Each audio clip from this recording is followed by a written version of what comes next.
Welcome back to M Hood Fishing, everybody. So I had to be in this area this afternoon. Here we are. I went to the post office. It's real close to here. Since I had to be over here this afternoon, I thought I'd do a session on this ditch real quick. So I do need some panfish for a session tomorrow that I want to use for bait. So that's what I'm going to get first, because it is early afternoon. But if all goes well, as we get deeper in the afternoon, we're going to switch to bass and try out some things. As you see, I got a couple of packages here. One of those packages is full of bass stuff. So we're gonna look at that after we get some perch.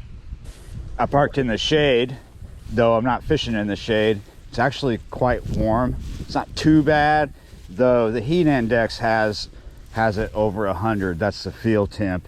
It's actually in the 90s, but luckily, I believe this is the last day this week of 90-degree temps, because it's going to get down in the 60s tonight. That north wind is going to start blowing it.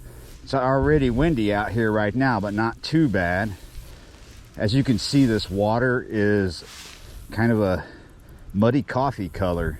At least it's not choked.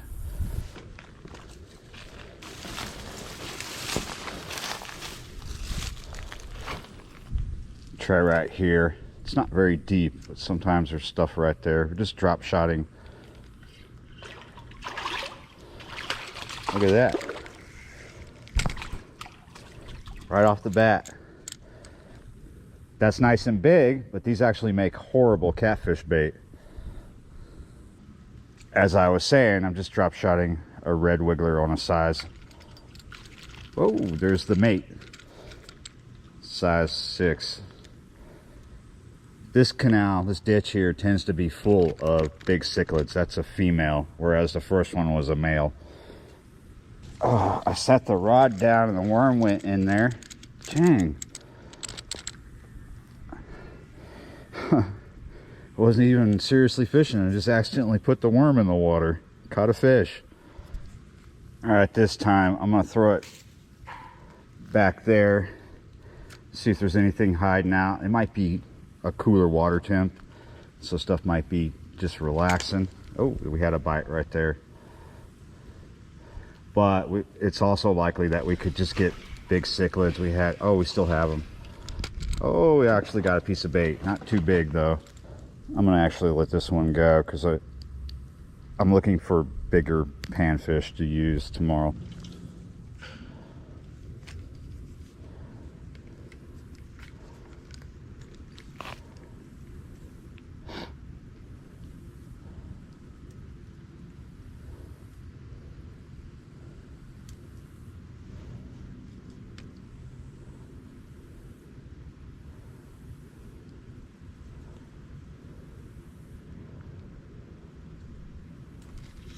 There we go. Ah, another cichlid. Getting a bite.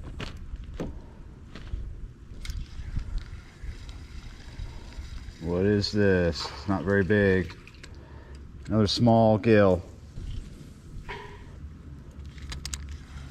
Here we go. Not fighting. Small, but bigger than the first two. Let's see if we can get one more time out of the culvert. There we go. Oh, a little more of a fight. I wonder if this is going to be a cichlid. Yeah. That's an even bigger one. Look how big that is. There's a little drop off right there. Sometimes we get perch there, but also, oh, we got us a little gill.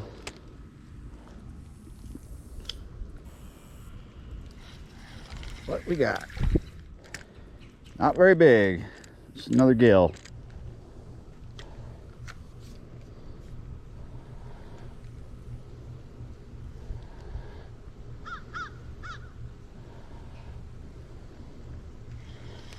Nice. Wow, it is just stacked back here with these guys today. It's another cichlid.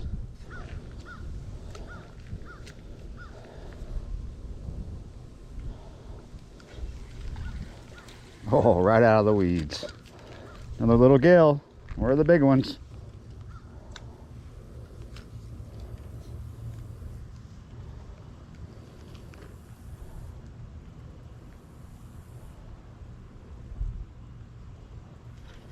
Gotcha. That's another big cichlid.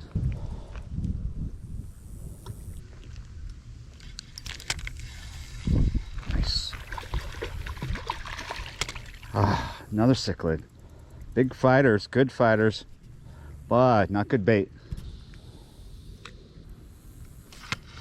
Gotcha. Another little cichlid. I'm gonna drop down through that grate. It's back deeper into the culvert. If I catch a big cichlid, I will not do it again because I'm getting tired of the cichlids. It's just not a good oily fish. Never had much luck with them as cut bait. I have caught a gar here and there with them, but that's it.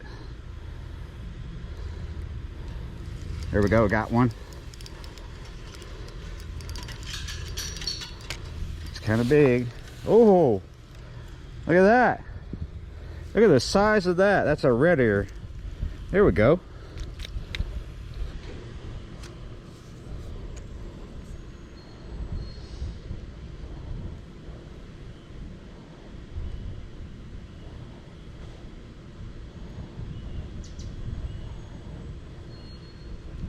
There we go. Wow, there was just a little piece of bait on there too. Look how my rod is just bent. Do we have a fish or a turtle? I mean, this is pretty heavy. Oh my goodness, look what's coming out of here. Look at this, guys. It's a fish, but it can barely fit through this hole. It's not a cichlid either.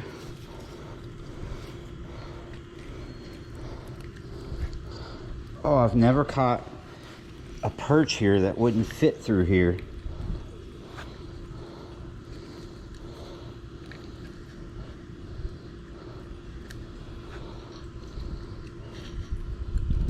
Oh, that was tight. That was really tight. That is really big too. Oh my goodness, yeah, you're right. I actually almost have enough bait for tomorrow. I need fairly sizable baits. There we go, right off the bat. There's a lot of fish back there today. Sometimes in fall we will get a lot. I wonder, what is this? Is this another? Yep, another shell cracker.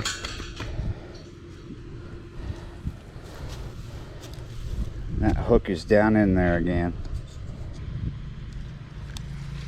Gotcha. Does not take long. There's a sizable amount in there. Finally, that is a nice gill right there. That'll work. Gotcha. This is big.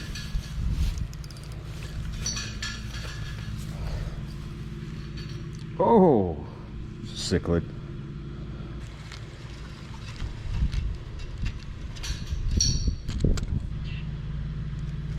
Gotcha.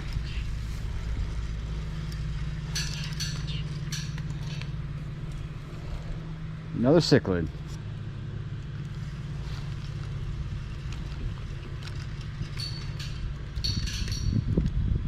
Nice. I've got plenty of bait for tomorrow, so I want to move on to the bass stuff real quick before we go. I wanted to fish these shaky heads here, but they are a little too heavy for here. These are the 3/16 ounce. They're by Owner. I couldn't get a smaller size, but this style of shaky head, as you see, has the little spring screw lock thing here, and it's the style of shaky head where the bait's going to lay down more than stand up. Honestly, that's not too heavy, but a little bit much for here. I think it's going to be okay. I'm going to fish this on a 10-pound fluorocarbon leader double uni tube, my main line, which is 20-pound braid. It's probably going to turn out to where it's not too heavy for today. it'll probably work out good because of the wind. The wind is kind of up. I'm gonna fish a Zoom finesse worm on this. It's the June bug one. You just stick it on the first part and start screwing it down. And here we go. That actually looks pretty good. I think it's gonna work out fine. I'm not gonna bother opening this big boxy looking package because it's actually just a pair of shoes. Actually, it's the same pair of shoes that I have on. Just a brand new pair.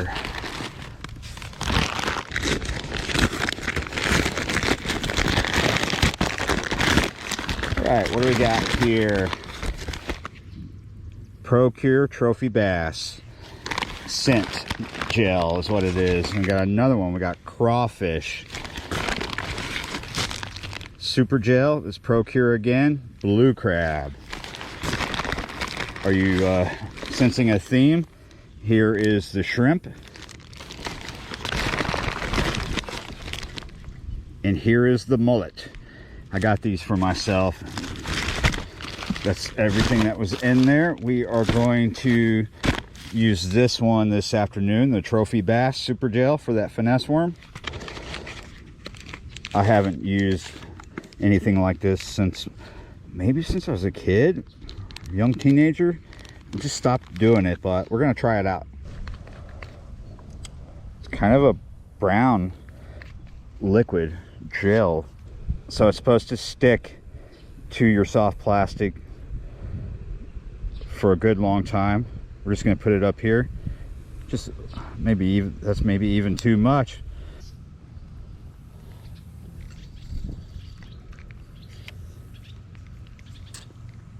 When I was catching stuff with the worm earlier, I did notice bass activity right around the vegetation. Good ambush point. I'm just gonna fish this slow, shaking it a little bit, let it sit. I chose the shaky head and the finesse worm because it's famous. That combination is famous for catching dinks. And there's actually quite a lot of dinks in here. There might be some bigger ones, but it's usually dinks under a pound, maybe a pound. Could get lucky and get something over a pound. And it still is early afternoon, so they're not that active. So having the scent on there and using that shaky head method with the finesse worm should get us something, some kind of reaction strike. Fish this around ambush points where they might be hiding.